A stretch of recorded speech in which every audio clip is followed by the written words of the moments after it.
What's going on, everybody? Andrew asked me about my podcast. We're back with another episode with a very special guest. This is Jack Ludlam. How long have we known each other for? I think since I was like 13, 12, 13. Yeah, 12, More than 13. half of my life. So, I guess two-second intro. We grew up together in Columbus, Ohio. Him and my brother were best friends growing up. We probably lived 5 miles down the street from each other. And had very similar upbringings, being in Columbus. Both went to Wellington, nice little private school. Both brought us all the way out here to Colorado. And that was 12 years ago. Yeah, it's crazy. That's fucking wild. We were, before we got into this, we were just talking about life events and how this part of life comes very quickly. And looking back, it's just kind of wild to see, what's gone on. So here with Jack, wanted to showcase probably one of the most amazing photographers I've ever seen. His work is absolutely insane. I have 2 of his pieces at my house. A bunch of our friends have a bunch of your work, which is actually really sick. This wonderful piece behind us here has a great little story that we won't tell anybody. But yeah, dude, just tell us a little bit about yourself, where you got started. If you want to do a quick plug for your website and all that kind of stuff, just go ahead and jump in and I'll kind of guide you along. Yeah. So my name's Jack Ludlam. I'm 29. Live in Denver. I've lived here for, actually, this is the longest I've ever lived in one place now. So yeah, I've lived here for 11 years, I think now.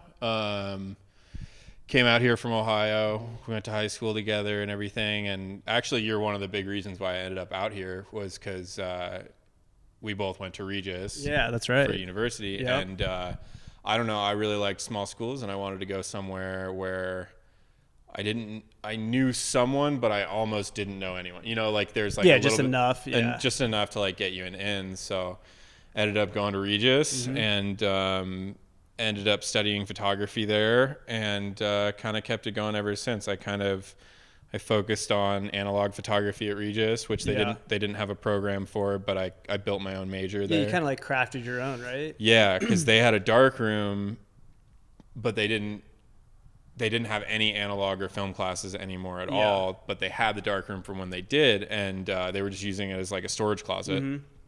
And over a year, I finally convinced my professor to let me use the dark room. So the whole deal was I could use the dark room, I can use all that equipment as long as I was the one cleaning, making the chemicals, taking care of all the shit. Is cursing okay? Yeah, absolutely. Okay. Dude, do you remember the dark room from Wellington? Yeah, I do. Yeah, okay, with the revolving door. Yeah, we don't have to talk. The place was weird as hell. I never had the experiences in there that most people have in there. True. Yeah, not a lot of photography. The only thing I did in there was actually change film. Yeah, but So I studied photography at Regis, majored in fine art with an emphasis in photography, emphasis in analog photography, and been doing it ever since. Yeah. So you've done this for because I even remember from back in high school, because we were shooting a bunch of videos, not Jackass style, but semi-Jackass style of everything from snowboarding to doing stupid shit on the farm or at your place.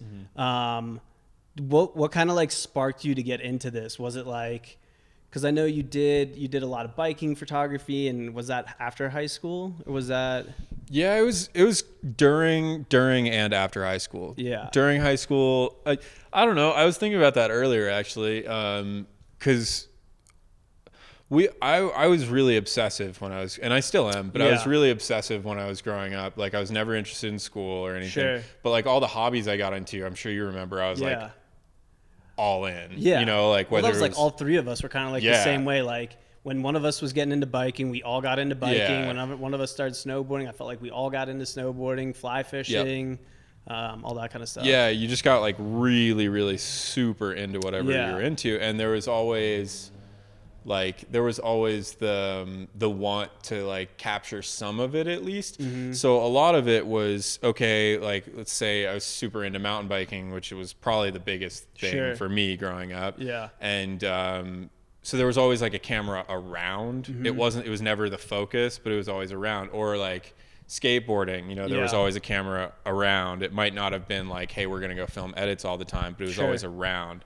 And then I think it was this group called the Coastal Crew, who was in the mountain biking scene. They started making mountain bike edits, and I became really good friends with them. And they were doing like edits differently, video edits of mountain biking differently than other, more creatively and really innovative stuff for the time, and still is. Yeah. And that's probably what got me a little bit more interested in the camera side of things, specifically at the time video work, but translated into stills in the end. Yeah, because was that the group that you went out to, was it Rampage with? Yeah, part of it. Yeah. So like, I remember you were talking about that because you got hurt after that, or was it before that on your shoulder? oh man, I was trying to piece it all kind of together. blurs together. I feel like the first time I went to Rampage was after I got pretty badly hurt. Yeah, I think that was after my big like arm explosion. Because you were pretty good at biking. Like, I don't know if you would have gone professional, but like you said, you were riding with those guys and you were like keeping up and doing all that kind of stuff, which was sick. But yeah, it was cool. I mean, it was I would go up and live in British Columbia every summer, and so I was riding professionally in the sense that like it was a job. Right. I wouldn't say I was like competing professionally. Fair enough. Yeah. So like I'd go up and I'd ride all summer every day and coach young racers and stuff like that. It was awesome. And then in the fall, you know, go out and do Rampage and like help build. Yeah. So it was partly with the Coastal Crew guys, and then partly with the Trek team and like Brandon Semenuk, Brett Reeder, and Andrew Chandro and all those guys. And that was at the point when I started going out to Rampage. That was at the point where I was getting really into photography as well. Sure. So like I have a bunch of photos from those days, and I lost a bunch of negatives from those days, which is a bummer. But yeah, that's kind of when it started to transfer into being more. I was coming out of mountain biking, realizing that like I was just getting hurt every year. Yeah, that's what I was trying to see if there was like some kind of transition there. I wasn't ever going to be, I was a really good rider, but I wasn't ever going to be good enough to really make a career out of the riding. Right. You know, maybe I could have been a personality or an announcer or whatever. Yeah. But I wasn't going to be like a professional rider in that sense. And that's when I started like getting really into photography. I got really obsessed with film. I don't really know why film was what I leaned towards. I think it was just more tangible. And honestly, like I think as shallow or like as simple as it is, I really just love the satisfaction of film. Like it's very, very hands-on. Everything's really satisfying. And I feel like it was like a very transitional period because like, well, probably not. You probably know more than I do, but like, this was like pre-iPhone cameras. Like this was like affordable digital cameras without them being like very simple and like, you know, kind of garbage. So like the really true photography, or even like, I'm not going to pretend like I know what I'm talking about, but like I felt like there was like almost like a transition there that you might have just gotten on like the hook of before it went like digital and all that kind of stuff. Yeah, I think because it was before the time where like, I guess when I was in college, like iPhones were a thing and like they were around, but the technology wasn't there yet to really meet up with digital photography. Nowadays, like you can shoot a photo on your phone right now, and we could print it at 17 by 22 right now, and it could be great looking. Yeah. Back then, like you could take decent pictures, but they still weren't really competing with the mainstream mirrorless cameras, DSLRs and everything like that. And so that was like right at the beginning when I really got into it. And I've always learned way better hands-on. Right. I never really enjoyed digital editing classes or like Photoshop classes. It was just really boring to me. So being able to edit hands-on and see those edits applied in real time was always really interesting. And it's like it's a magical process. Like it's kind of chemistry. Wild. Like it's so cool. So, and these days I don't spend as much time in the dark room. I'm probably shooting half film, half digital these days. But the basis in analog photography is still stylistically and technique base what I usually lean towards still. You Right. know, like even when I am editing in Photoshop or Lightroom, I'm only editing in ways that you could do in the darkroom. So like really simple, you know, everything from exposure, contrast, grain to like dodging and burning. It's all the basics. Yeah, just keeping it more authentic as opposed to Yeah. just like going in there and cropping stuff out and like really digging in and cleaning it up. I think over manipulation in the photo world these days is like one of the biggest detractors from quality. I think that it's incredible that you can learn all these editing techniques and you can really go crazy with images just from going on YouTube. I think that's really cool. But I think people go crazy with it.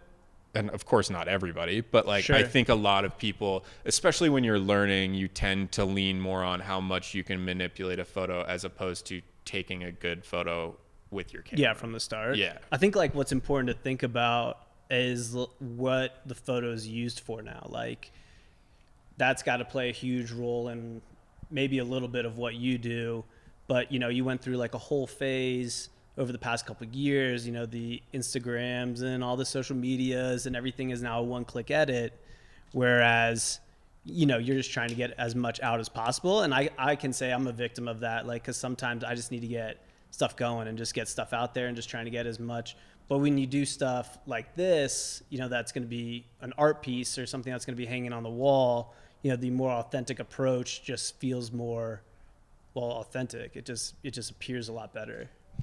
Yeah, and it also I'm completely aware that the artwork or the photography, whatever you want to consider the stuff that I make, is not high art. Like I'm very, very aware that it's not this like. How would you explain it then? What would be if you were walking into a bar or whatever, and someone asked you what you do? What would be your explainer? I would say fine art photography, with an emphasis on like still life and object study work. Mm-hmm. Because I'm very aware that like the vast majority of the things that I've photographed over the past 10 years or whatever it's been, the thing itself is what makes it interesting. You know, like it really is cool by itself. It's interesting by itself. It has a storyline by itself.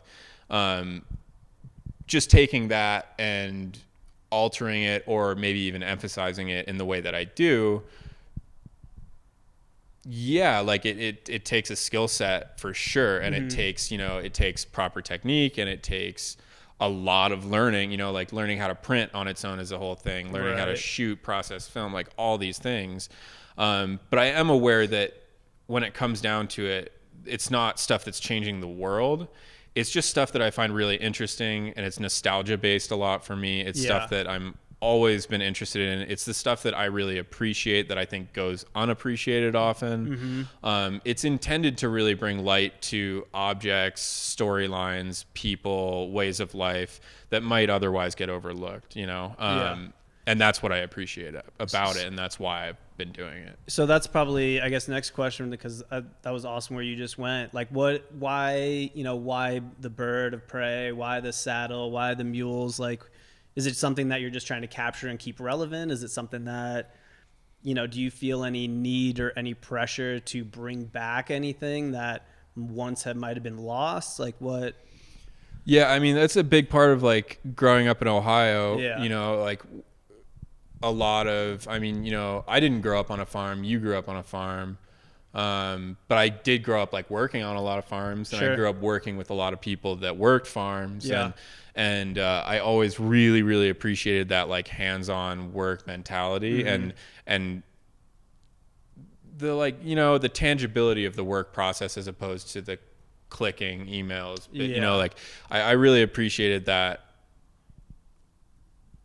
physically when you start working on something, by the end of the day, you can see the difference at the end of the day, you know, like you have like something tangible. Exactly. Like you say like, hey, I mended that whole fence line today. Yeah. That's done. And I really appreciated that. And so when I started getting into photography, I really wanted to focus on people that kind of followed that same suit, no matter what the profession was. You know, it didn't matter if it's a garbage man or a house painter or a barber or whatever. I really liked the tangibility of that work. Yeah. And then when I started shifting into kind of this more still life imagery and these still life techniques, I really wanted those work processes and that nostalgia to also resonate. Right. So like for me, when I did, you know, the saddles and this Western work specifically, I'm thinking about like, okay, traditional Americana work, traditional ranchers, cowboys, Marlboro Man, like that really heavy, mostly masculine leaning aesthetic of what it is to be like an American rancher. Of course, there's thousands of female ranchers out there, of course, and like not to detract from them at all. But so like when I think of the iconic Western ranch, you know, one of the first things I think about is their equipment, their surroundings. One of those surroundings being the hawk that's always sitting on the telephone pole or on the barbed wire fence. Sure. Another one of those things being the saddles that people interact with every day. So these things that people rely on and see or interact with every day that they probably are so used to that they go right by it every day and they just keep working around it. Yeah, 100%. But other people don't often get to appreciate them in the way that they have been able to.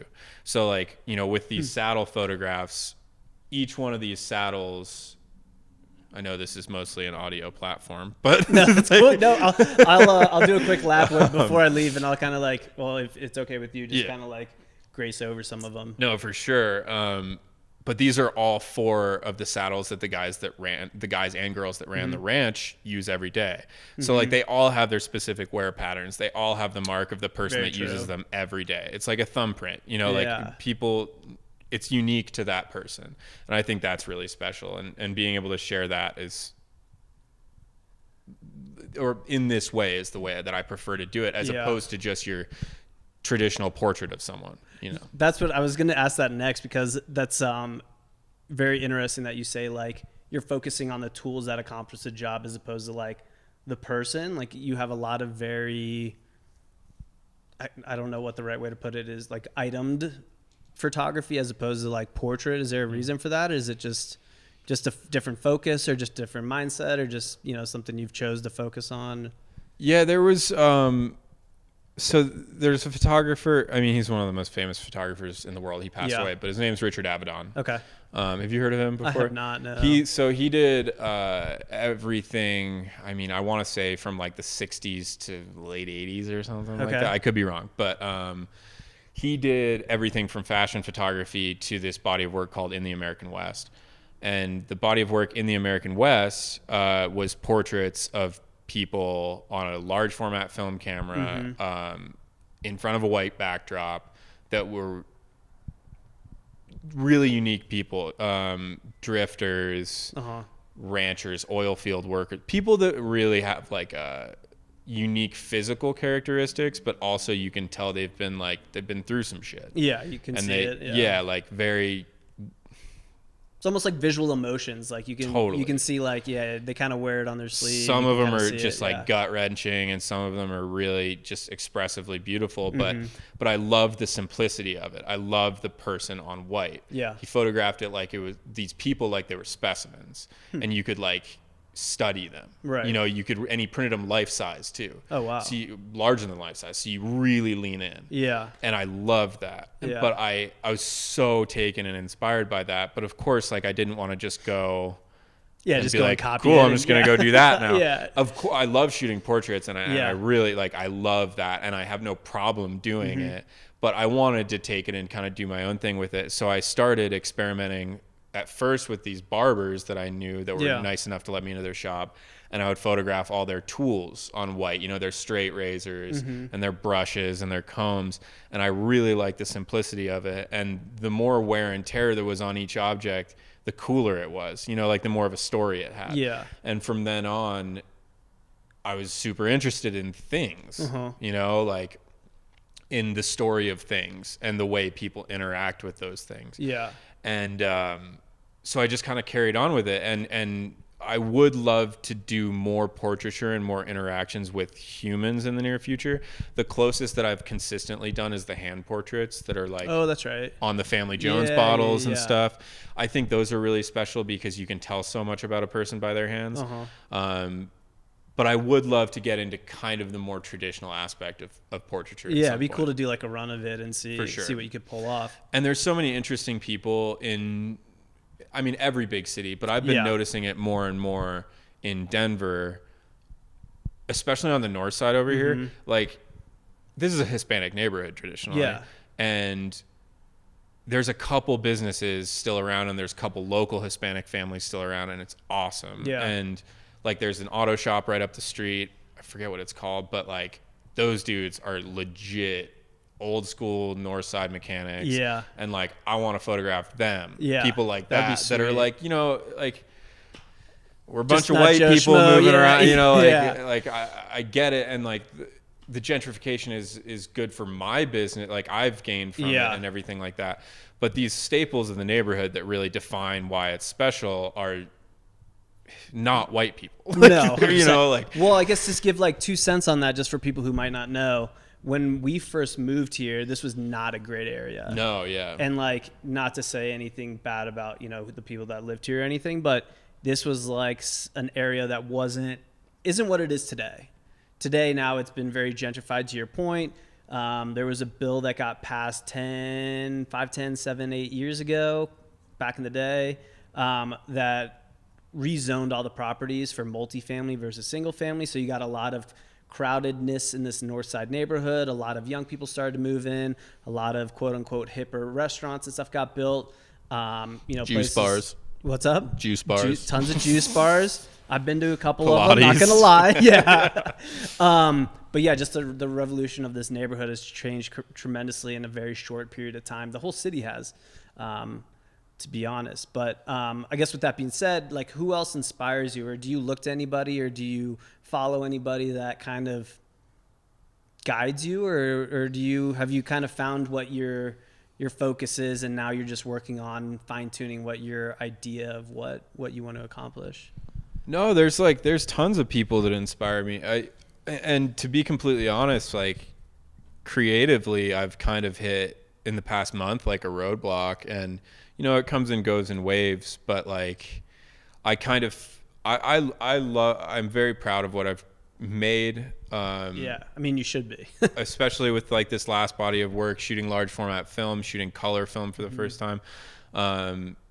But I feel like I've kind of almost backed myself into a corner with aesthetically, Sure. you know? Yeah. And so I really want to not drop this and not quit it by any means, but I really do want to do some more experimentation and change it up a little bit within the photographic lens, but also, I mean, I painted for like 6 hours the other day, and I was like, painting's fucking awesome. You know, like, Yeah.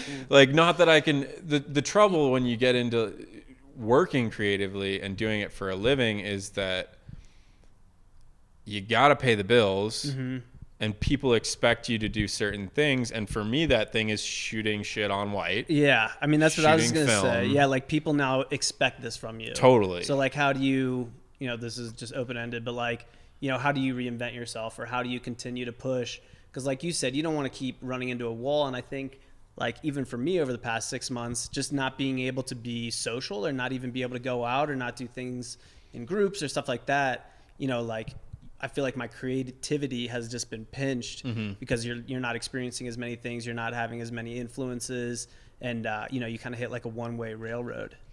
Yeah, so I've been trying to figure that out lately, because I do need to just try shit sometimes, you know? Like, the whole point of being a creative, being an artist, whatever it is to be open-ended. Right. You know, like, there's no one telling me what to do. And I've noticed lately that I've come to expect myself something, like a product that fits this mold. And I need to kind of work on that and try new things. And, you know, like, I shoot most things in studio, some on site, but most things are shot in here. Right. And I need to get into the habit of just like bring my camera with me somewhere, you know, like just change up the scenery, or just change the environment up. You know, like on my walk here, bring my camera with, or like bring my sketchbook and just 100%. Like, you know, jot stuff down. So I'm trying to, you know, figure out a way to kind of creatively bounce back in a positive way, but also continue to pay rent. Yeah, like, you know, is still due like, on the 30th. Yeah, like, you know, and I mean, this studio, I moved in here 4.5, 5 months ago, something like that, and it's awesome and I Yeah, love this it. is sick. And just, he's not going to like this, but for anybody who's in this neighborhood, you got to stop by. This place is insane. He's done a lot of work to it. The photos in here are unbelievable. He has a great setup. And just encourage everybody. We're right across the street from Root Down. Yeah, Root Down is directly across the street. Yeah. But, you know, like, it's more money than I've ever spent on a studio. Yeah. And part of that is like, okay, we gotta hustle and every dollar counts and everything like that. And so it's interesting, you know, I'm curious I know I'll never find that perfect balance, and that's just part of life. Yeah. But I am curious as to how to get to a better balance. Yeah. You know, I think, like work into that, like that happy medium where you're like, okay, I do X amount of commercial gigs. Right. That is my bread and butter. And then I do X amount of private sales to galleries or whatever it is. It's tough to figure it out. Yeah. And it just takes, you know, trial and error. Yeah. And I think one person that I follow, you know, make sure your problems are big enough that you start paying attention to them. Yeah. So like I mean, you know, if you find a place like this that maybe is just a little bit out of your range, but now it pushes you to create more work. Obviously you could run into the problems of being, you know, creatively stuck. Impaired. Yeah. Yeah, true. Yeah. Impaired. But, you know, just making sure that you always have, you know, big enough problems that you can start thinking about them and like start working on them, because that's only going to push you a little bit. But, you know, I guess you kind of mentioned it, your corporate stuff. I've seen your stuff at coffee shops. I've seen it all over town. You did some really cool stuff at was it Rambler Hotel? Yeah, Ramble Hotel. Those guys are great. Filson. Like maybe just do like 2 seconds on boasting about what you've done, and as far as on the commercial side, because I think it's really cool. Just to not that maybe from an artist perspective it might be a little bit different, but to me that's like a justification of how, you know, where you've come and the place you're at right now and the credibility that you've gotten. I think is pretty cool to see. Yeah, the commercial side of things has been interesting because I'll be the first to admit that like I'm not a well-rounded photographer. Like, you know, I've had people ask me like, hey, can you shoot our engagement photos? Can you shoot this way? No, like I can't. You know, like I mean I can. You're gonna hate it. Yeah. Like I'm not good at like a well-balanced portfolio. I have the specific niches that I'm good at and that I enjoy and that I've become proficient at. Yeah. And that's one of the challenges with commercial photography is oftentimes they want what they want from their photographer and they want you to fit their mold. And that's something I'm not necessarily willing or capable of doing. Yeah. So luckily there's been these commercial avenues that they love what I do already. And they just want me to do my thing, and they want to use it for their brand, which is like that's got to be 1,000 times better than just trying to like BS something. Yeah, and like having people trust you for their brand is so cool, and so like Filson has been a huge client of mine for like 7 years now. I haven't worked with them in the last year, I want to say, or so, COVID stuff, or maybe they just hate me now. No, but like doing stuff like that for their catalogs or for their, you know, their prints in store. I sold them a bunch of like the actual fine art prints for their flagship stores.